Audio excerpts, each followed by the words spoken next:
Hi, my name is Dakota. I'm going to share a little bit with you guys about my online portfolio. So, this is the homepage, and it just tells a little bit about me, kind of where I started, how I started working in early childhood education.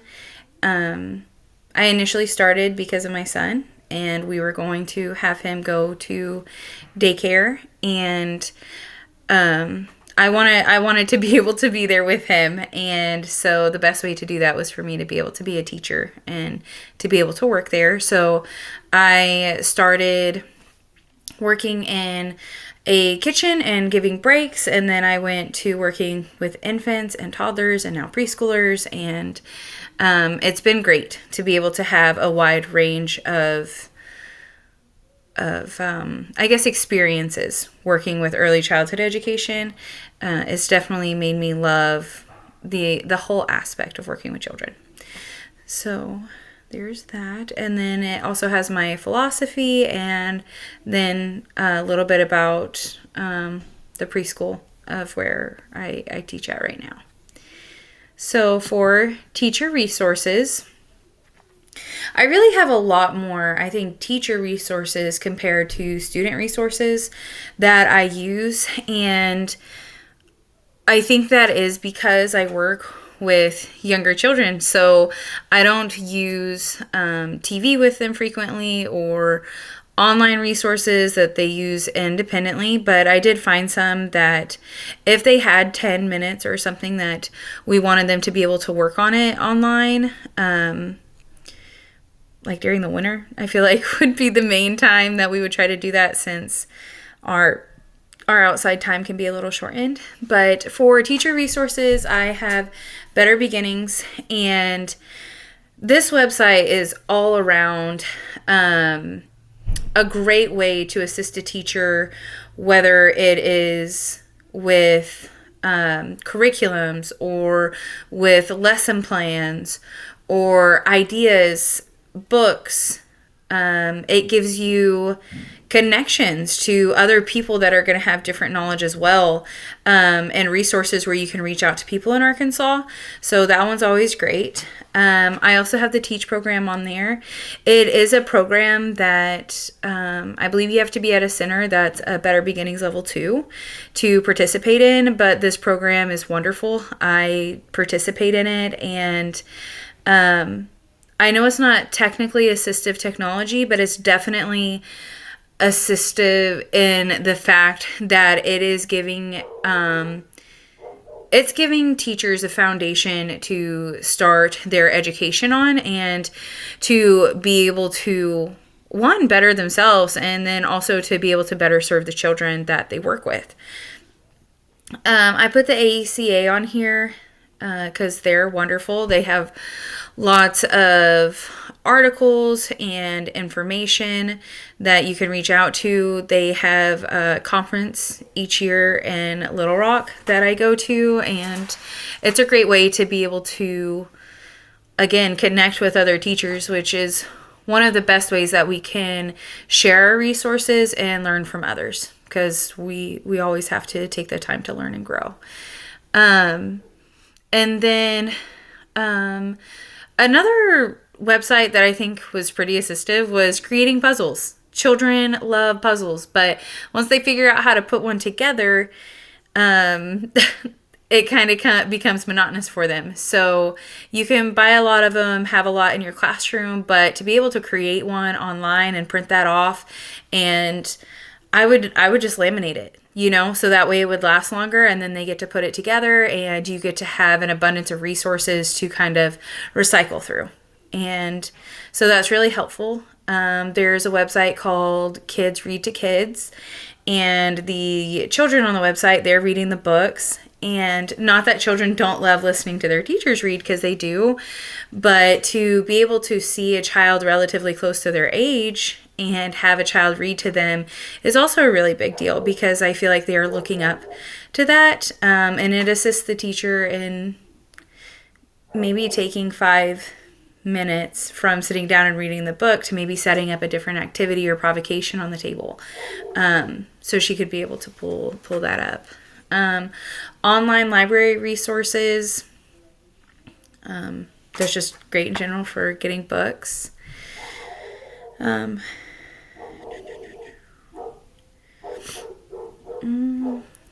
For the rest of the websites, like Teach Technology and the Ology one, they're just great in finding different activities and curriculums for the kids.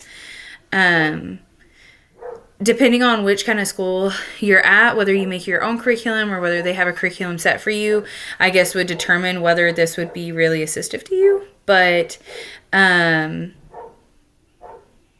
even if a center creates lesson plans for you, this might be a way where you can kind of incorporate things that you love and you want to share with the kids too. So for apps, a great app that I think is wonderful for a center is called Teams app. We use it as a great way for us to be able to communicate with teachers, share messages. You can create different like categories, and you can have it for each classroom. You can have it for staff meetings. Like once you have a staff meeting, all that information that was shared can then be posted on Teams app so people can reflect and go back to things that maybe they didn't understand, or maybe something they did understand and they want to kind of dig a little bit deeper into those topics. Google Family Link is something that I feel like we could share with parents and even use for ourselves. It's great in monitoring digital resources for children and just making sure they don't get into stuff they're not supposed to. ProCare is a wonderful resource for centers. Obviously, the center is going to be the one that supplies it, but it's great for like not formative assessments, but like a summative assessment, because when you update stuff on ProCare, it can have pictures, it can have videos, it has observations, and you see it as the teacher. The parents also see it as you go, or like through each day. And then at the end of that, when you get on your computer, you can print off a child's observations, their pictures, and obviously not their videos. Maybe the front of it would print off, but you can print that off and it is dated for you. So that's an easy way to put something into a portfolio that you've worked on over time. If you can't always get to your paper portfolios, which we have binders that we put like the children's information in, but having ProCare on hand all the time really helps just update small things. Canva is really assistive because you can make newsletters, you can print off pictures to hang on your walls. You can just be as creative as you can be. Okay, student resources. I have that puzzle maker on there again, and the Kids Read to Kids, drawing now. Kids love to draw. Excuse me. All kids love to draw, and just having that as a resource for them to be able to utilize is really fun because it is a different media for art. There's not a lot of online resources where I'm like, where I think younger kids that are 4 and 5 should really be on. But when it comes to art, you're trying to use all different types of media and resources, or even STEM ideas sometimes are really great with online resources. So that's a great one for children. Coding for kids, again, it's STEM. This shape right here is for kids to be able to create patterns, recognize shapes, recognize colors. Books is, they actually read the books to the children, and I believe the teachers can, here, I'll just click on it. So that way you guys can see.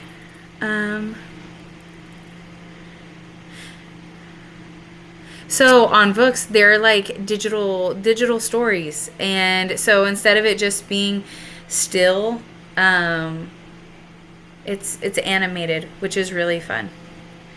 And these are Plum's creatures. They can recreate them and use their imagination for those.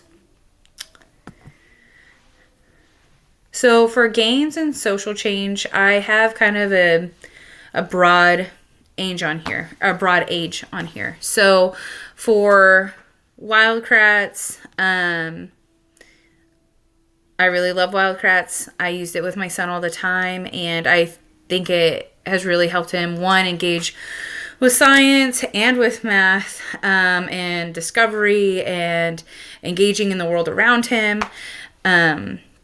So that one's a really good one. Daniel Tiger's Neighborhood is great because he talks about the feelings. He talks, songs go with them. He talks about also like eating and how you play with your friends, how you can pick up with your friends. So if you had to pick a resource where there is like a visual interpretation of how you can get along and maybe positive behaviors, I think that Daniel Tiger's a good one.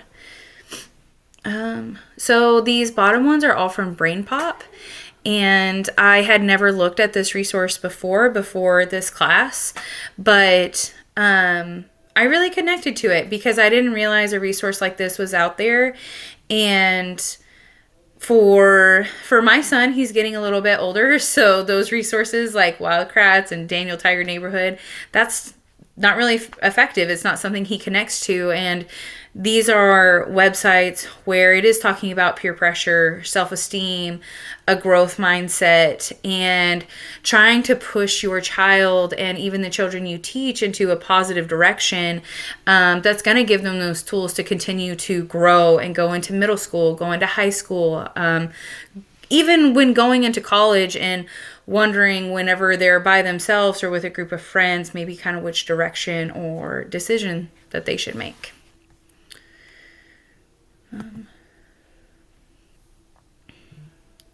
So these are the text-to-speech and speech-to-text apps that I have found. So like there's the Google Docs voice typing, the Apple dictation, like which we already have those on our phones, and then another one called Nuance. You can talk into those. It'll type it out for you. I think this is really beneficial to teachers. Like, let's say you're taking observations in classroom and it's hard to pay attention to what the child's doing and then sit down and write, and then you're going to miss something. But if you recognize or you see something that's going on and you just kind of talk into your phone a little bit, or I don't know if I would have my laptop out for that kind of example. So I would say my phone. It could make a quick note for you that's not going to take away from what you're seeing and what you're observing in the classroom. Text to speech. These are all websites that can benefit you by reading the text to you. You can either slow down the text, you can speed up the text. It reads files, documents, books. So if you didn't want something being shown on the screen, like an animated book, but you had a digital book that you wanted kids to be able to listen to, you could play these, and you could pick any book you wanted, even if it wasn't available on a different website. Okay.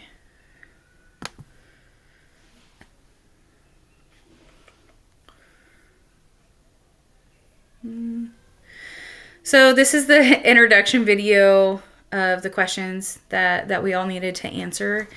And I just put that my goal was to find the best digital resources for parents, and also to put like on our school website, because teachers need them and we all connect to each other, but parents, they also need all of these resources, because whenever you first start to become a parent, even though you have parenting books, everyone was taught and raised differently, and that's a beautiful thing. But sometimes people lack the knowledge of how to teach their own children, and it's not like they mean to, because every parent wants to be the best parent that they can be. So giving them the resources that they can work on and that they can study, or that they can even just glance over, just one small thing that they can read and they connect to. And so they start that practice at home, God, to give an example. Okay, so whenever my son was younger, we always read books, and it was just because I like reading, and I didn't understand how beneficial that was to him, but now he really enjoys reading and be read into. He loves to read, and he likes to be read to as well still. And even something for me that I picked up as a parent where I had just read an article was the practice of prayer. I didn't always read, or I didn't always pray with my son before he went to bed, and now we do every night, and there's been a big impact in that. So I think to be able to share these resources where parents just find one small thing is really positive. These are all the funny memes that I found. You guys can read those and go through them. My favorite one is the one kid who thinks he's Hulk. I feel like we all have that child in class, and he or she is always the best in class. Lesson plans.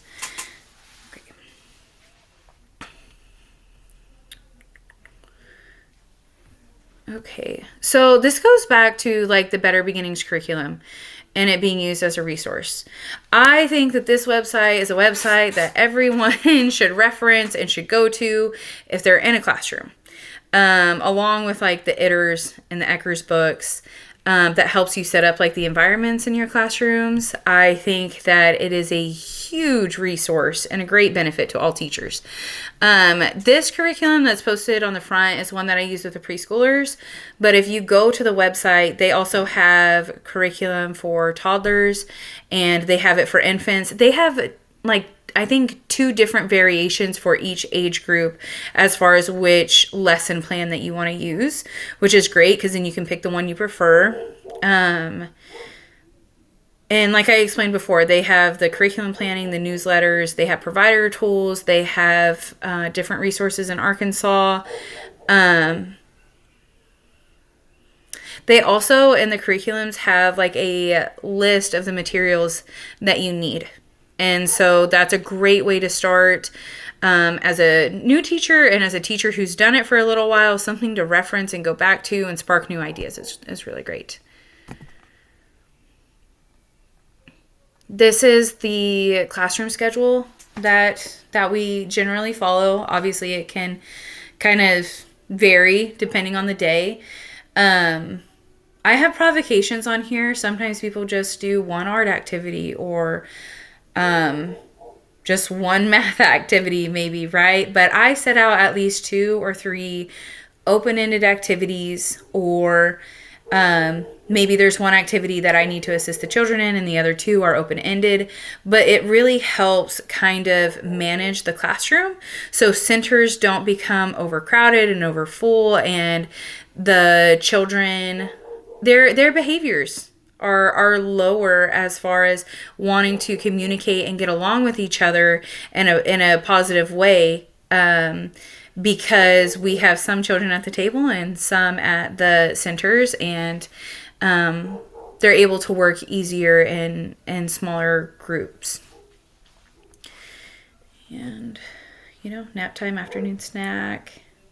I even put like some of the cleanup times in there because that helps. With the transition, it gives us a reminder to set a timer for the kids, because timers help them mentally prepare and physically prepare for what is about to happen next. Because with all younger children, that can be a challenge, because some are either really excited and happy with what they're already doing, and some children are eager to just move on and go outside or go inside and eat lunch. So it kind of puts everybody on the same page. Okay, child milestone resources. I put these on here because they're great for teachers and they're great for parents. As a parent myself, I received these for my son when he was younger at the doctor's office. I don't know if every doctor's office does that, but we received that, and we also use it at the school. So it's a great way. One, you can do pre-assessments with them. You can do a formative assessment with them. They also have a tracker app that is great to give to parents so that they can still follow along with it. An idea that comes to my mind that I honestly didn't think about till I said that, maybe teachers could use that app as well for each individual child. I'm not sure how that would work, but that would be really cool to have it digital and paper copy.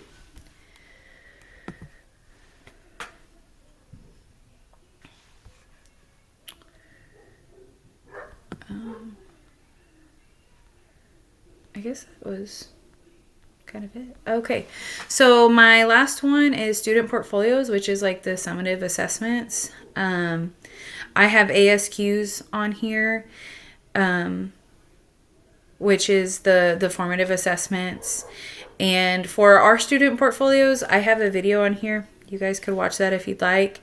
And it goes in so our portfolios go in sections that align with the Arkansas CDLS. I created forms that are color coded and give small descriptions of each section in the CDLS book. So that way, as we're going through our portfolios, we're also explaining the information to parents about where we got it from and why are we looking at these things, right? Because not a lot of teachers have degrees yet that work in early childhood education.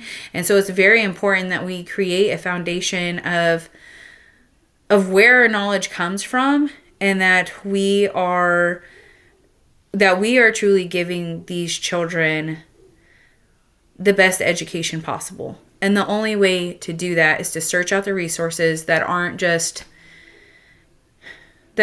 opinion based, right? There is facts that kind of backs it up and helps children develop appropriately, and we're able to recognize areas where children need extra assistance or where they really excel at, and what to put into the environment, and how to really scaffold their learning as they grow, right? Because if we scaffold it too fast, then they're going to struggle, and if we don't give them enough, then in my opinion, that's where behaviors can get a little bit higher because they're bored, or there's nothing for them to do, or they're not interested in what's going on. So, I think just aligning the Arkansas CDLS with your portfolios, along with images and artwork and personal notes about the child, and I like to put prayers in there for the kids.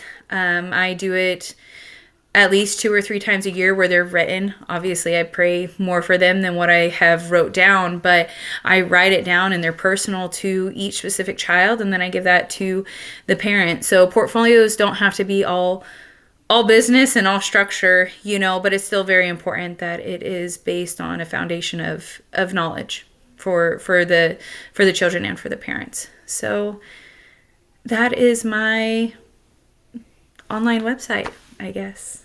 Thank you.